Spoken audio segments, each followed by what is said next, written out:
Georges Goma. Une civilisation brillante à travers une organisation politique remarquable et aussi une vie politique assez élaborée. Georges Goma, bonjour. Bonjour Dominique. C'est un grand plaisir de te retrouver à la barre de l'émission. Cette fois, on se croise toutes les semaines. Bon, moi, je m'occupe des nouvelles, mais là, ce matin, je fais la chronique avec toi. Je suis très heureux de le faire. Mais le plaisir est partagé, tu le sais. Merci beaucoup, Georges. Et en plus, ce matin, on commence une toute nouvelle série. On ouvre un nouveau chapitre de cette chronique Afrique noire. Tu nous parles des diasporas africaine. Oui, nous ouvrons une nouvelle série, comme ça a l'habitude de le faire. On va parler plus globalement. Il y a deux grandes notions là-dedans. On va parler des migrations et des diasporas africaines. Et encore une fois, c'est un pan qui est peu connu de l'histoire de l'Afrique parce qu'on a toujours perçu ce continent comme une terre d'émigration. Donc, on parle beaucoup des Africains qui partent du pays, mais il y a aussi eu de l'immigration et ça, c'est moins connu un peu. Voilà. Bon. L'histoire jusqu'à ce jour, tu sais très bien que les études de la paléontologie, de la anthropologie et des études génétiques qui ont fait des avancées extraordinaires dans la science maintenant pour nous révéler des choses insoupçonnées. On montrait fondamentalement que l'Afrique était bel et bien le berceau de l'humanité. C'est-à-dire que l'homme moderne que nous sommes aujourd'hui, c'est-à-dire l'Homo sapiens, il vient d'Afrique. Mais pour être plus global, cette dimension est très importante des migrations. On a bien dit, on voit les diasporas également, mais il faut savoir quand même que sur l'histoire de la lignée humaine, ce qu'on appelle la lignée humaine, c'est-à-dire celle qui part approximativement, on n'a pas des dates précises, mais les scientifiques ont daté depuis moins 4,2 à moins 1,6 million d'années, c'est là où on date, par exemple, l'Australopithèque. Donc, les origines de l'humanité, les ancêtres de l'homme. Les ancêtres de l'homme, évidemment. Ils n'avaient pas les caractéristiques de l'être humain que nous sommes aujourd'hui, mais je vais retracer ça rapidement. À grands traits, c'est Australopithèque, évidemment, qu'on trouve en Afrique, bien évidemment. Après, de moins 2,4 à 1,6, moins 1,6 toujours, millions d'années, toujours en millions d'années, nous avons l'Homo habilis. Voilà l'Homo habilis. Cette espèce-là, qui avait déjà l'art de tailler la pierre, l'habileté avait commencé par là. Et on le trouve aussi en Afrique. L'habileté à se tailler des outils, absolument. Et ça, c'est la science aujourd'hui qui nous permet de le trouver. Qui le démontre avec toutes les méthodes à sa disposition. Les fouilles archéologiques. Les fouilles archéologiques, la datation au carbone 14. Toutes ces choses-là, ils nous révèlent des formes d'existence autrefois que nous ne pouvions pas savoir sans cela. Et après, on passe de moins 1,9 million d'années à moins 300 000 ans, donc assez récemment quand même. Dans l'histoire de l'humanité. Dans l'histoire de l'humanité, c'est très vaste. Nous avons l'Homo erectus. Ok. Ah bon, alors, avec l'Homo erectus, on atteint quand même un niveau assez élevé. Lui aussi, il est parti d'Afrique. Tous ces gens sont partis d'Afrique et ont comme conquis le monde entier, tu vois. Alors, celui-là, l'Homo erectus commençait déjà à domestiquer le feu, par exemple. Ah oui. À ériger des bâtisses, des cabanes pour se protéger. Tu vois un peu que ça évolue au niveau même de la connaissance, de l'apprivoisonnement de l'environnement. Ça évolue très très bien. Et puis aussi, nous avons l'homme du Néandertal. Mais la différence avec les premiers, c'est que l'homme du Néandertal, il est observé en Europe seulement et en Asie. Et là, on verra que dans la deuxième partie, pour montrer un peu les nouveaux résultats qui sont venus un peu bouleverser la science, on va voir que finalement, l'Africain que je suis aujourd'hui, dans mon génome, le génome étant l'étude de toutes les caractéristiques génétiques d'un organisme à travers, n'est-ce pas, la grande découverte de l'ADN qui nous révèle beaucoup de choses, moi l'Africain, j'ai 7% de la part eurasienne. J'ai 7% de la part de cet homme du Néandertal. Donc, quand on fait l'analyse de l'ADN africaine, on retrouve des traces en provenance de l'Europe et de l'Asie. Absolument. Ça, c'était un résultat de 2015, là, par une équipe que je vais mentionner, menée par une chercheuse chevronnée, qu'on appelle Andrea Manaki, qui est de l'université de Cambridge. Et cette étude a été vraiment, sanctionnée par d'autres universités de grand renom. Alors, donc, c'est un résultat formidable.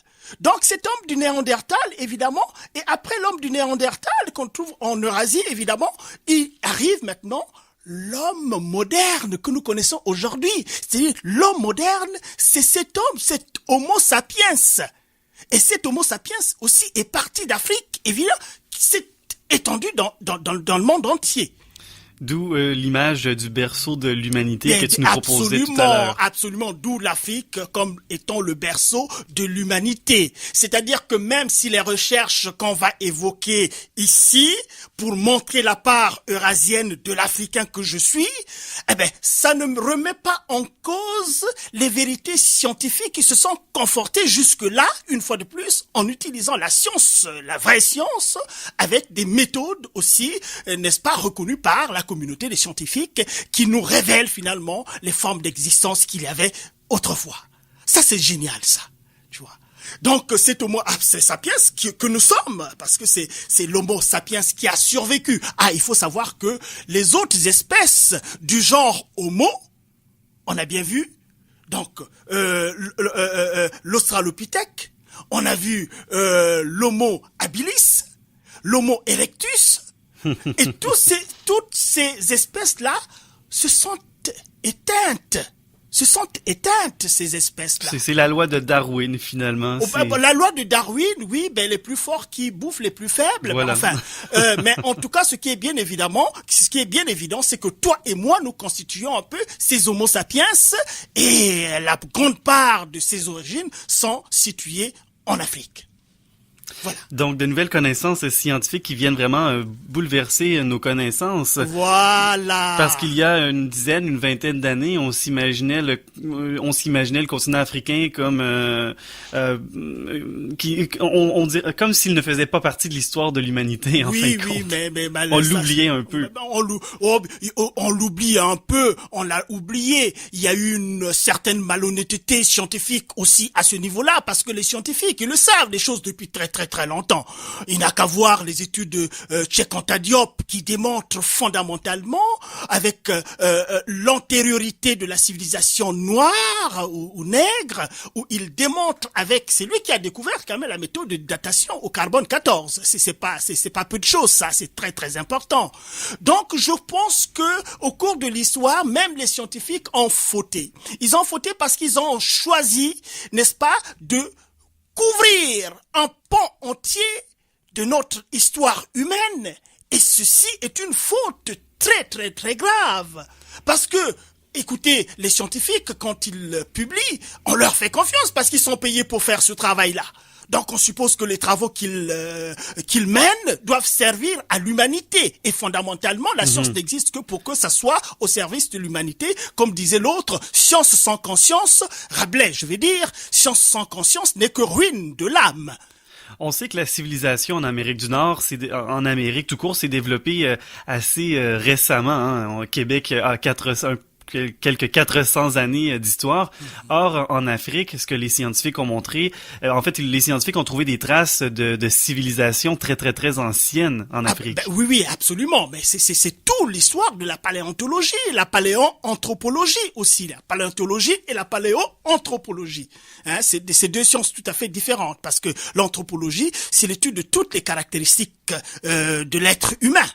Hein? Mais la paléanthropologie, là, maintenant, il faut introduire la dimension génétique de la chose aussi pour aller beaucoup plus en profondeur. Mais venons un peu sur cette étude réalisée sous la direction de Andrea Manica de l'université de Cambridge. Donc cette étude sur la génétique des Africains. En fait, ils ont découvert dans une grotte en Éthiopie, vous voyez toujours, c'est cette corne de l'Afrique là qui est quand même très très très riche, et on voit très bien que la corne de l'Afrique est proche du Moyen-Orient, du Proche-Orient et de l'Europe là. La partie, c'est un peu cette partie là. Alors cette dame Andrea Manica a dirigé une équipe et ils ont travaillé sur le génome d'un vieil Éthiopien qui date de 4500 ans. Wow. Et ce corps-là a été retrouvé dans une grotte qu'on appelle le Mota, et du coup, on a donné, n'est-ce pas, le nom à l'événement. Ça devient l'homme du Mota. Et c'est une invention tout à fait récente. Et ils ont eu peur, quand même, que les conditions chaudes en Afrique puissent détruire l'ADN. Détériorer l'ADN, mais cet ADN a été bien conservé, totalement bien conservé, et ce qui leur a permis, n'est-ce pas, à aboutir à des conclusions formidables.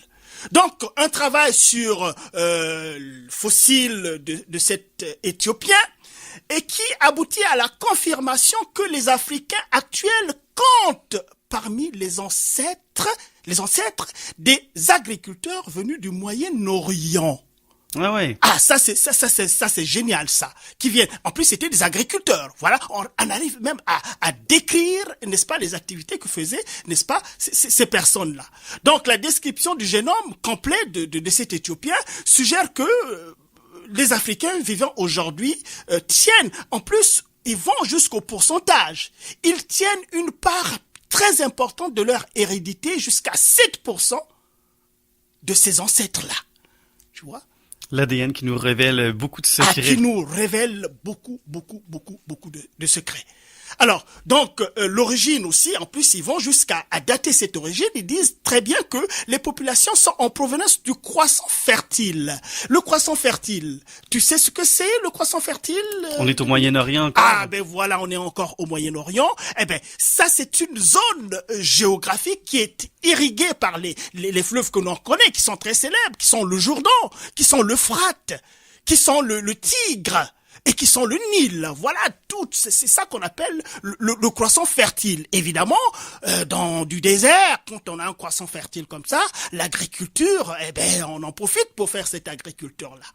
Donc voilà, c'est là qu'on a fait cette comparaison de ce génome avec ceux des Africains actuels, hein, tu vois, des Africains actuels. Si c'est pas des Africains d'hier, mais d'aujourd'hui, le travail a démontré que, évidemment, il y a ce partage, cette part d'héritage. Eh ben, qui l'eût cru? Qui a été reçu. Qui l'eût cru? Mais ça n'est pas tout. Ça n'est pas tout. Toujours autour de cette... là, nous sommes au Moyen-Orient. Mais quand on parle de l'homme du Néandertal, mais là, c'est l'Europe maintenant. L'Europe. C'est-à-dire, tu as certainement des origines européennes. Donc, désormais, il faut savoir que entre toi et moi, nous partageons quelque chose en commun. Voilà, par rapport à notre ADN. Eh ben, il y a un autre scientifique qui est de l'Institut d'anthropologie évolutive. Oh, je sais pas comment prononcer ce mot allemand. C'est Leipzig. Leipzig, c'est en Allemagne, là. Je suis pas certain de comprendre, de connaître ce mot. La prononciation n'est toujours pas comme littéralement, mais en tout cas, c'est Leipzig.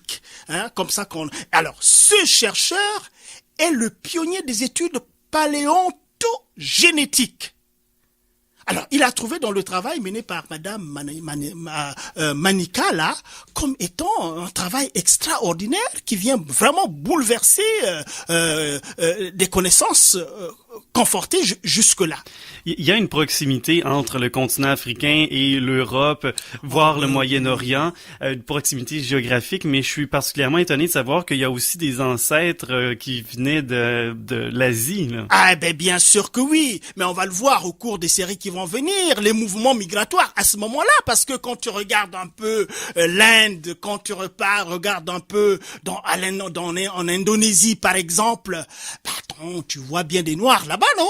Absolument, absolument. Et on c'est voit pas pour bien rien. les Noirs. Et les recherches ont démontré que finalement, la maîtrise de la navigation maritime, finalement, ne date pas de récemment avec les puissances ibériques, c'est-à-dire le Portugal et l'Espagne, qui étaient des grandes puissances de l'époque, qui ont vogué pour découvrir un peu les peuplades lointains de ce que l'on sait maintenant, aujourd'hui, l'Amérique et l'Afrique.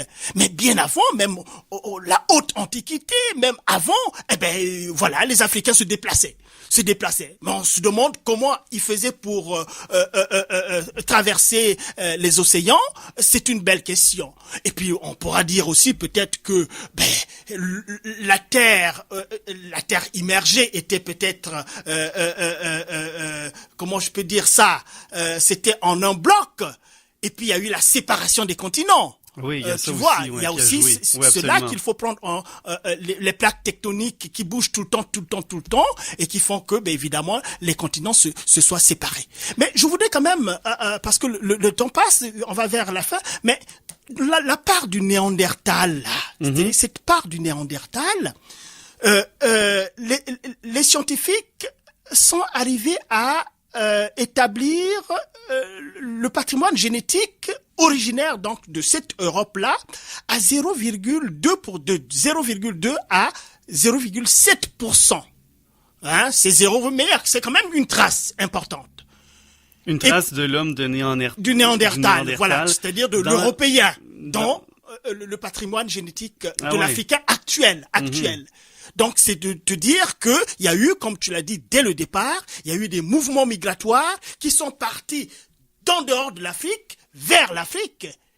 Et c'est une preuve palpable scientifique quand on trouve dans l'ADN de quelqu'un une trace de quelque chose qui vient d'ailleurs. Et ça, c'est très, très, très important pour ne pas le souligner.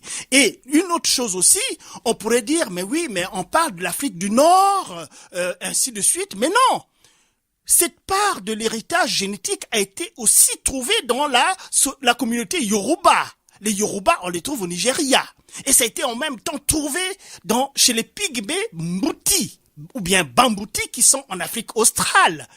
Et vous savez, les Pygmées, c'est quand même ces peuplades des grandes forêts africaines, et qu'on retrouve, n'est-ce pas, ce patrimoine génétique qui vient d'Europe, c'est quand même quelque chose qui vient bouleverser et puis un peu choquer le monde. En effet, ça vient bouleverser les connaissances qu'on avait jusqu'à présent. Alors c'est fascinant ce que tu nous présentes ce matin, Georges Goman. On entame une série sur les diasporas africaines pour voir un peu la dispersion de la communauté africaine dans le monde et les origines finalement, les origines dans l'ADN des Africains. Fort intéressant, Georges Goman.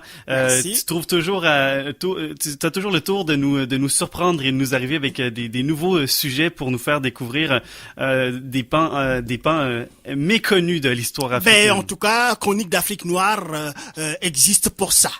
Georges Goman te retrouve donc dans deux semaines voilà, pour une autre chronique de l'Afrique noire, sur l'Afrique noire. Merci beaucoup, Georges. Merci, Dominique, et bonne continuation. Et restez là dans quelques instants. Anne-Marie Poulain nous informe. Elle vient jaser actualité dans quelques instants.